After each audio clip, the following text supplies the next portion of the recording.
2011, I start going to the NBA Summer League with my little pamphlets about how all NBA players add up to this, why certain players get injured all the time. Penny Hardaway's a 7, Grant Hill's a 7. Pass this stuff on. Most of these guys think I'm fucking nuts. You know, they're like, how'd you get in here? You know, shit like that.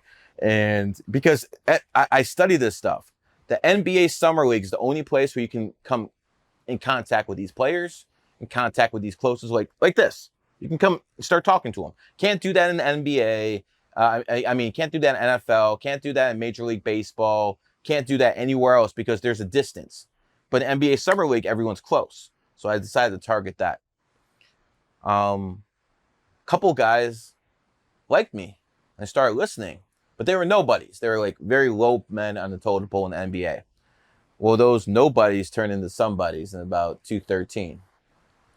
And without mentioning any names, people can figure out who the names are themselves.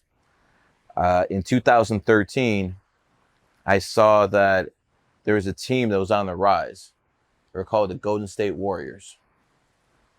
And there's a kid named Steph Curry. You ever hear of him? Yeah. Yep. And Klay Thompson.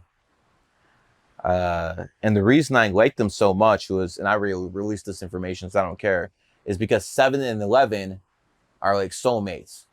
Those two numbers get along so fucking well together. I always recommend that 7s and 11s marry each other. And obviously Steph is a 7 and Klay is an 11. So I saw that. I'm like, yo, this team's going to do something in the future. And there was a player who was on the Denver Nuggets, and he was about to go to Memphis. And I'm like, hell he is. He's the missing piece. I talked my guy, who basically is the head guy in his team, into going to Golden State. He talked to Jerry West, who's the logo of the NBA, who was the GM of the Golden State Warriors at the time. And based off my advice, he convinced him to get this player.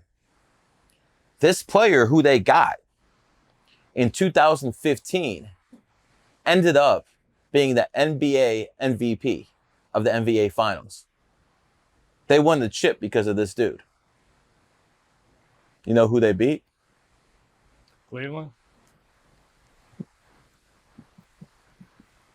They beat the Cleveland Cavaliers. So the numerologist who was fired in 2010 from his radio job by the billionaire got his revenge 5 years later, where he stripped the fucking Cleveland Cavaliers of the NBA title. Because if that guy, I'll say it, Andre Iguodala, doesn't sign with the Golden State Warriors in 2013, if he does, he's not the NBA MVP in 2015, and that dynasty never happens.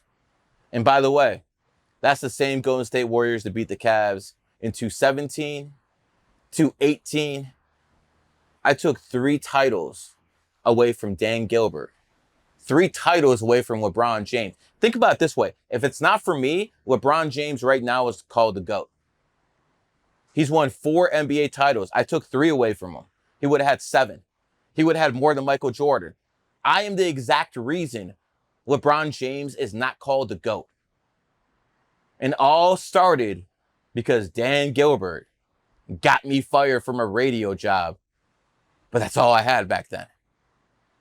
It's just interesting how things go full circle, don't they? And Mr. Gilbert is not going to respond to this because he caught a stroke quite a while ago. Maybe it was because Golden State beat him. Who knows? And I don't think he's in any condition to do interviews anymore. At the end of the day, basically goes like this. Be careful who you step on. Never know how it's going to turn out in life. But one thing that you did that really, I've met a couple of people that are associated with you, and they told me that they kind of found out about you about this is 2016. Yes. 2016. So it's very interesting. In 2016, because you have to understand, I'm traveling with the Warriors at that time. When they're in the playoffs, I'm there with them.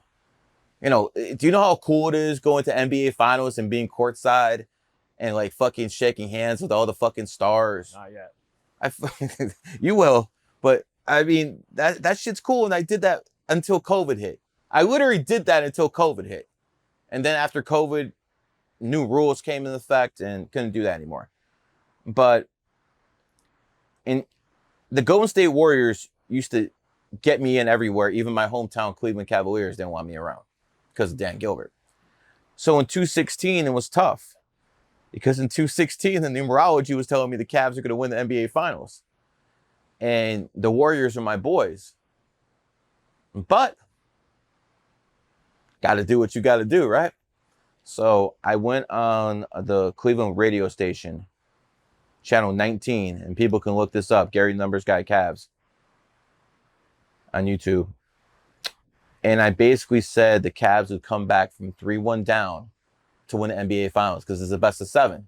Now, was this before or after they were already down? No, they were down. They were down when I made this comment. So they were already they were down. Okay. And I made this comment, and it's never happened before. That's true. And I basically put my rep on it, and it was the biggest upset in NBA history.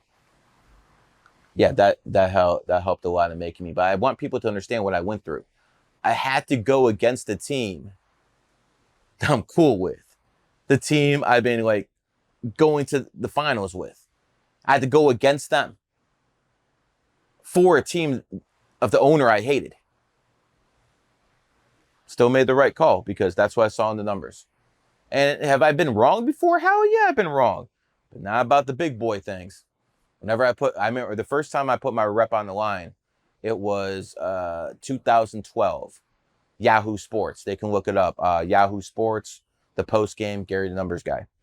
And I said that LeBron James would win his first title in 2012 against Oklahoma City. And Oklahoma City was up 1-0 when the thing came out. So they were the underdogs, big time. Worked out. And that's how I started getting a little bit of a reputation in 2012. Because